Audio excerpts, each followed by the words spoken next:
I'm Connor and I'm a scientist. And today, we're gonna have a chill time with ice experiments. Here we have our water. Now let's add 3 scoops into the A cup.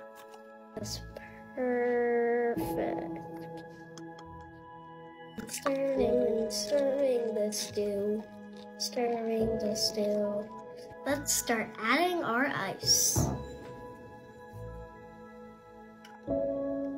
Let's add some food coloring. And then free.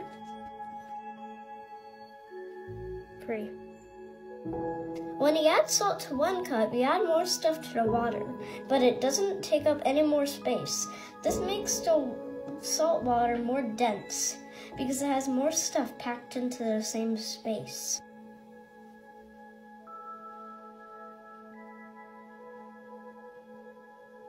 Now we're gonna add some Epsom salt to cup A. Let's add 1 scoop of water. Let's add 4 drops of clear gel to our mixture.